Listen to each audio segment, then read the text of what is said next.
right. All righty then. We're ready to kick off. Good morning. Good morning. And welcome to what I hope will be a glorious 2 days for you, and we hope we delivered some better weather than usual. Sometimes we have snowstorms and hail and frogs and locusts, but I think we'll have good weather for this meeting. I want to start off, as always, to thank the people that make this happening possible, and of course, the indomitable Aubrey Lyons Warren and Steve Lucas, if you'll stand up. And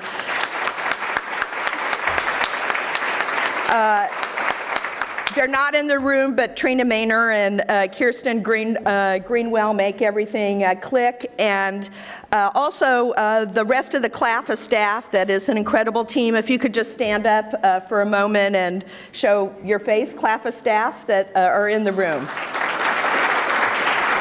Okay, thank you, Gerard, for representing. So I want to start with this thought from Socrates. The secret to change is to focus all of your energy not on fighting the old, but on building the new.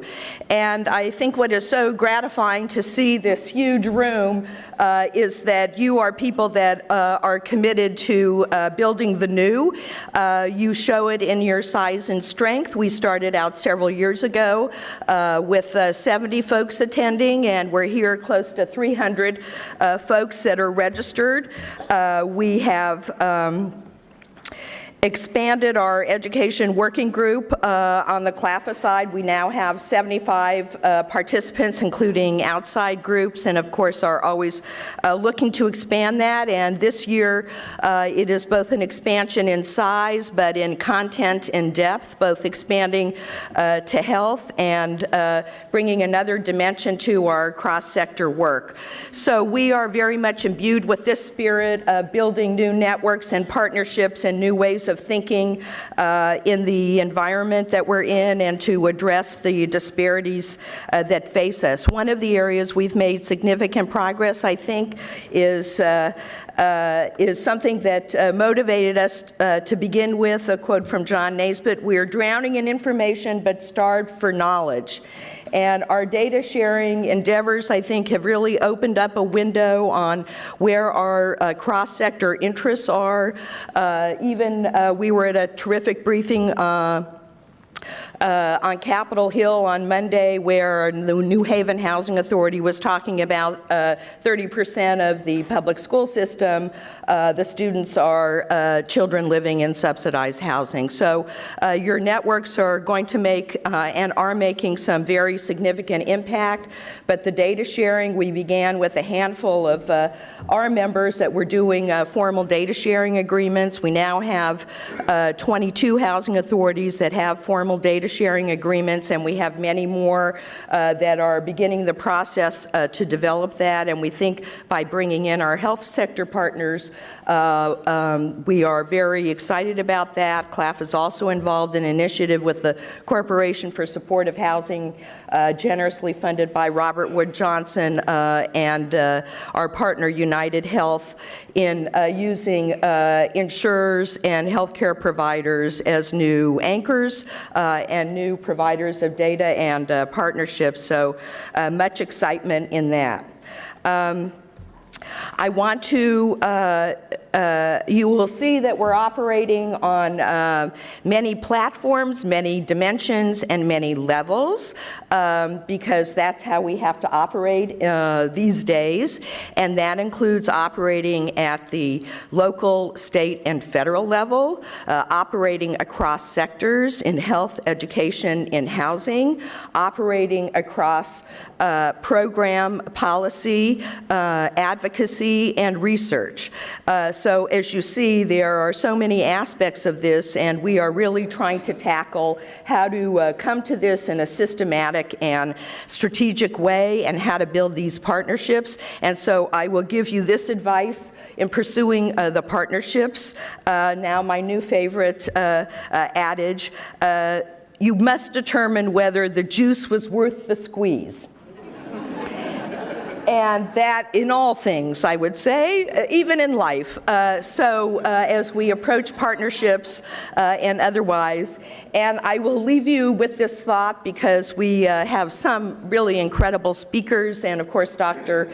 Carson, the Secretary of HUD, will be joining us, and I had a chance to speak with him on Monday in preparation for the summit. I think he has a genuine interest in lifting people up, and of course we all share that interest, and we're going to try to work together to find our common ground. So I will leave you with this thought, and that is by Francis Bacon: all rising to a great place is by a winding stair. And to see the room full like this, this is indeed a great rising, and we're very proud to be part of it. Thank you for being here.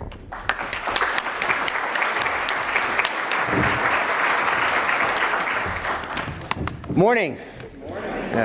On behalf of the Council of Large Public Housing Authorities, I'd like to welcome you to what is now the 4th national convening of our Connect the Dots exercise between housing and education and now health. And listening to Sonia's comments, two things come to mind. One is I remember the first convening where I think this wall was in here and we filled up one of these sections, and how this has grown has been incredible. The other piece is that I remember my first conversation with the HUD field office where I said we're starting to share data about our clients and student outcomes with the school district. What do you think? And the HUD liaison said to me, I think you're going to go to jail.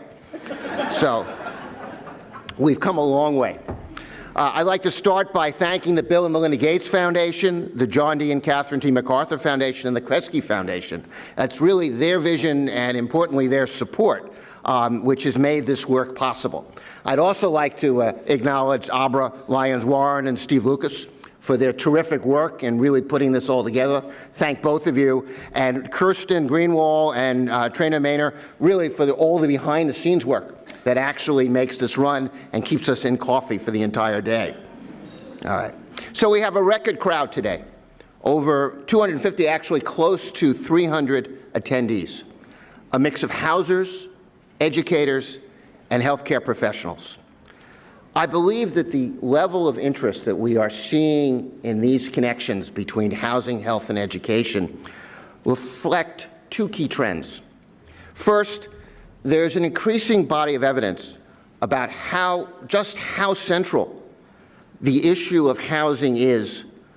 The questions of access to housing, the quality of housing, the location of housing. There's a growing recognition that these housing issues are critical elements in other major societal efforts regarding health and educational outcomes, social equity and racial justice, family self-sufficiency. From Raj Chetty's data on the importance of neighborhood quality to life outcomes for poor children, to Matthew Desmond's work on the enduring multi-generational trauma of eviction, we are seeing more and more focus on housing, necessary but not sufficient, how housing underpins a much broader set of societal efforts. Second, despite the headwinds here in Washington, the public housing industry is slowly but surely retooling itself, recapitalizing its inventory, moving to work flexibility, Hope 6 and Choice Neighborhoods, RAD. Housing authorities are getting the breathing room to refocus from leaking roofs and boilers that don't give heat to what is truly important, life outcomes for the families and the communities we serve. We at CLPHA see housing as social impact and housing authorities as anchor institutions. I believe this trend will continue and will grow, and for CLPHA and its members, this is our top priority. We have a packed 2 days ahead of us. Our theme this year is understanding across sectors: housing, education, health. We're going to spend the next 2 days looking at the many different ways and different levels at which these worlds collide. From bridging very diverse institutional cultures, to learning to speak the same language, to meaningful data sharing, to developing shared goals and metrics. Our success on the ground will be measured by how effectively we can partner with people who speak a whole different set of acronyms. While increased flexibility and cross-silo initiatives at the federal level will continue to be important areas of focus, and I look forward to our lunch panel with the congressional staff. I think it's important to recognize how much policy and how much the available resources now flow through the state houses. I believe that this is truly fertile ground for our efforts. In education and health, this is truly where the buck stops. And we need to be developing the evidence, the best practices, and the stories that can impel action at the state level and scale to meaningful partnerships in the field. Partnerships that can move the needle through social determinants of health, through meaningful joint community engagement, through children arriving in kindergarten ready to learn, through stable and healthy housing, and through quality after-school programs. There is true synergy in these concepts between public housing and public schools and public health. It's the dialogue between the people in this room, you all, and the progress you are making out in the community that can make this difference. So I very much look forward to the conversation. Thank you all.